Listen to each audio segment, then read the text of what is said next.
उनमें से खासकर उत्तर प्रदेश व उत्तराखंड राज्य के चुनाव परिणाम बहुत ही ज्यादा चौंकाने वाले हैं तथा किसी के भी गले के नीचे से उतरने वाले नहीं हैं। शायद आप लोगों के भी गले के नीचे से आसानी से उतरने वाले नहीं हैं। इन दिखाए जा रहे परिणामों से ऐसा साफ तौर पर प्रतीत होता है कि वोटिंग मशीन ने बीजेपी के सिवाय किसी दूसरी पार्टी के वोट को स्वीकार ही नहीं किया है, अधिकांश स्वीकार ही नहीं किया है, या फिर अन्य पार्टियों के वोट भी बीजेपी के ही खाते में चले गए हैं। पार्टी द्वारा प्राप्त रिपोर्टों के मुताबिक, जो मुझे रिपोर्ट मिल रही है, तो पार्टी द्वारा प्राप्त रिपोर्टों के मुताबिक मुस्लिम बाहुल्य इलाकों में भी ज्यादातर वोट बीजेपी को ही चले गए हैं, जिससे इस आशंका को और भी ज्यादा बल मिलता है कि वोटिंग मशीनों को अवश्य ही मैनेज किया गया है। आप लोगों को ये मालूम है कि जिस भारतीय जनता पार्टी ने उत्तर प्रदेश में, जहां मुस्लिम समाज का जो वोट है 18 और 20% के करीब है, जिस भारतीय जनता पार्टी ने एक भी टिकट मुस्लिम को ना दिया हो, इसके बावजूद भी मुस्लिम बहुल्य इलाकों में मुस्लिम समाज का वोट बीजेपी को चला जाए, क्या आप लोगों के गले के नीचे से ये उतर रहा है? हमारी पार्टी के लोगों के, मैं समझती हूँ कि पूरे दुनिया में भी यदि ये बात उनके सामने रख दी जाए तो उनके गले के नीचे से नहीं उतरेगी। सन 2014 के लोकसभा आम चुनाव के समय में भी, खासकर उत्तर प्रदेश के चुनाव परिणाम के संबंध में भी इसी प्रकार की ये आशंका जताई गई थी।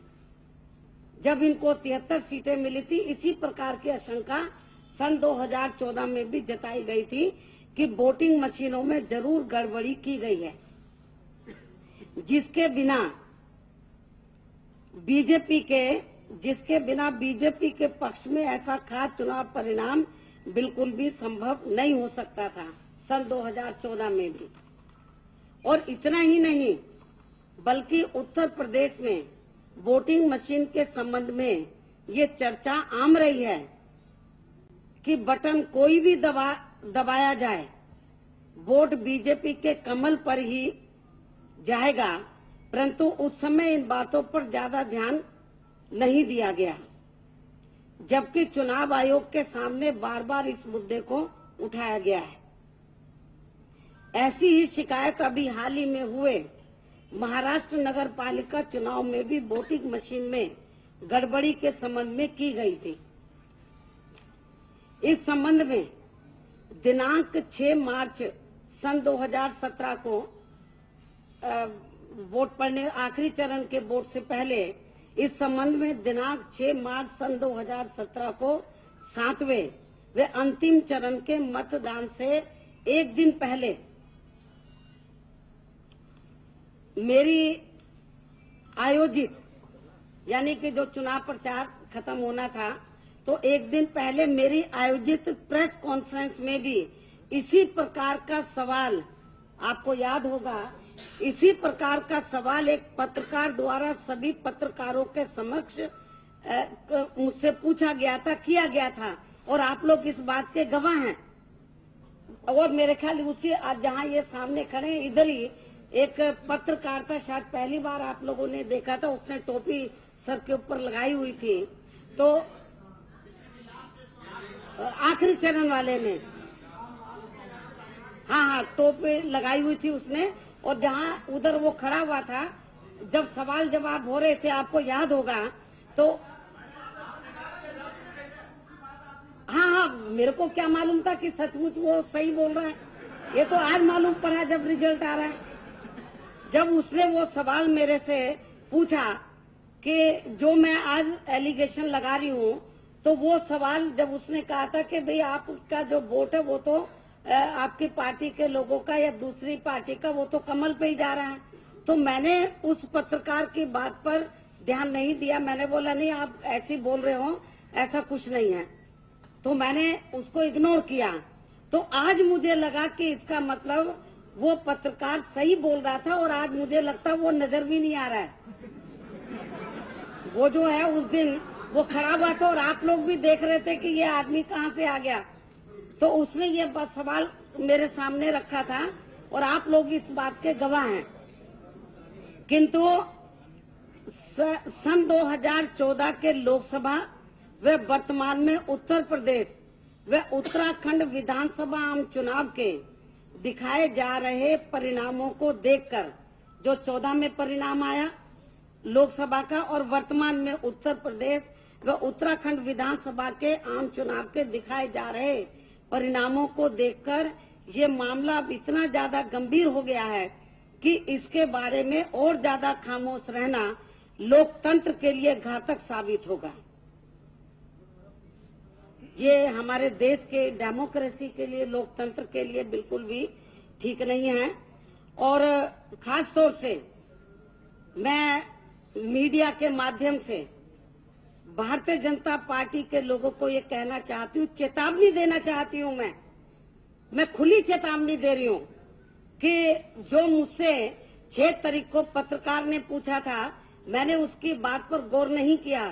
सन 2014 में भी ये बात हमारी पार्टी के लोगों द्वारा मेरे सामने रखी गई थी। तो मैंने सोचा कि, और ये बात मुख्य चुनाव आयोग के संज्ञान में भी ये बात लाई गई थी बीच बीच में जब मीटिंगें होती रही। तो लेकिन आज जो भारतीय जनता पार्टी के लोग बड़े खुश हो रहे हैं कि उनको पूर्ण बहुमत मिल गया है, उससे ज्यादा उनको सीटें मिल गई हैं। और लेकिन जिस तरीके की गड़बड़ी करके इन्होंने लोकतंत्र की हत्या की है, और ये इन्होंने अपने पक्ष में जो ये बहुमत साबित किया है आज जो उत्तर प्रदेश के अंदर, मैं भारतीय जनता पार्टी के राष्ट्रीय नेताओं को, प्रधानमंत्री श्री नरेंद्र मोदी को और बीजेपी के राष्ट्रीय अध्यक्ष श्री अमित शाह को मैं खुली चेतावनी देती हूँ, यदि आप सही मायने में ईमानदार हैं तो आप मुख्य चुनाव आयुक्त को लिखकर दो कि ये जो चुनाव है तो हमको सही वोट पड़ा है। यदि वो सही ईमानदार हैं तो ये वोटिंग मशीन वाला जो है चुनाव, तो इसको रद्द करा के मुख्य चुनाव आयोग को बोले, जो पुरानी व्यवस्था थी बैलेट पेपर की, उससे चुनाव कराएं।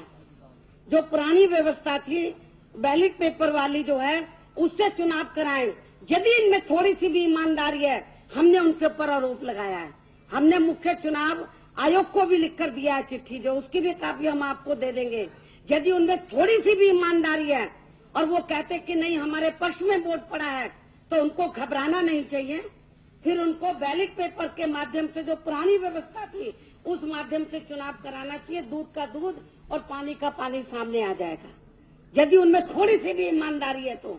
और यदि वो नहीं कराते हैं तो समझ लो, जो उस पत्रकार ने 6 तारीख को मेरे से सवाल पूछा था, और सन 2014 में भी ये बात हमारी पार्टी के लोगों ने मेरे संज्ञान में डाली थी, तो लेकिन हमने ज्यादा गौर नहीं किया। लेकिन जिस तरीके के जो रिजल्ट आ रहे हैं, और खासतौर से मुस्लिम बहुल्य इलाके में बीजेपी को वोट निकल रहा है, तो ये तो बड़े गंभीरता से सोचने वाली बात है। और ये लोकतंत्र के लिए ये ठीक नहीं हो रहा है। और इस मामले को मैं ये समझती हूँ कि बहुजन समाज पार्टी नहीं, पूरा विपक्ष, पूरा अन्य पार्टियां भी इस मामले को जरूर गंभीरता से लेंगी, नहीं तो लोकतंत्र नाम की चीज अपने इंडिया में रहेगी नहीं।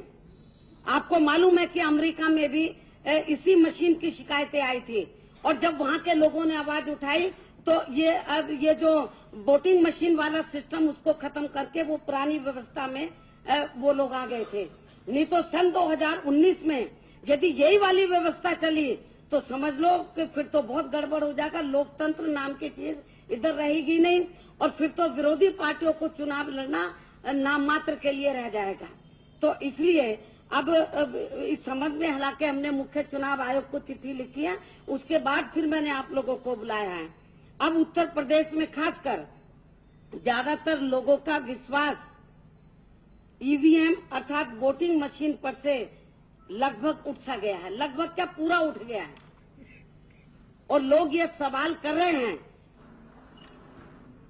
कि उनके वोट जो उन्होंने, हमारी पार्टी के लोग ये सवाल कर रहे हैं कि उनके वोट जो उन्होंने बीएसपी को दिए थे वो आखिर कहां चले गए। मुस्लिम समाज के लोग ये बोल रहे हैं कि हमने तो बीजेपी को वोट दिया ही नहीं है। तो यहां से हमारे मुस्लिम बहुल्य इलाके में से अधिकांश तो बीजेपी को वोट कहां से निकल रहे हैं। हमारी पार्टी के लोग पूछ रहे हैं कि जब हमने वोट ही नहीं दिया है तो उनके वोट आखिर कहां चले गए, तथा गैर भाजपा वोट बीजेपी को कैसे ट्रांसफर हो गया है। ये आम चर्चा है उत्तर प्रदेश में और उत्तराखंड में। पंजाब में तो इनकी हिम्मत नहीं कर पाई है, क्योंकि उनको मालूम था कि अकाली और बीजेपी ये यदि वहां पर ये गड़बड़ करते, उत्तराखंड और उत्तर प्रदेश वाली व्यवस्था जो इन्होंने किया है वहां गड़बड़ करते तो पकड़े जाते, इसलिए उसको नहीं छेड़ा इन्होंने। और बाकी गोवा वगैरह जो बाकी जगह उनको मालूम था ये तो छोटे छोटे राज्य हैं, इनसे काम नहीं चलेगा, इनको घेर लो, मतलब उत्तर प्रदेश और उत्तराखंड को। तो इसलिए मैं ये बताना चाहती हूँ कि इसलिए भारत निर्वाचन आयोग से हमने चिट्ठी भी लिखी है। मेरी मांग है इस संबंध में आप लोगों को बुलाने से पहले, प्रेस कॉन्फ्रेंस बुलाने से पहले, तो हमने भारत निर्वाचन आयोग को इस संबंध में चिट्ठी लिखी है। चिट्ठी की कॉपी आप लोगों को अभी दे दी जाएगी। चलो।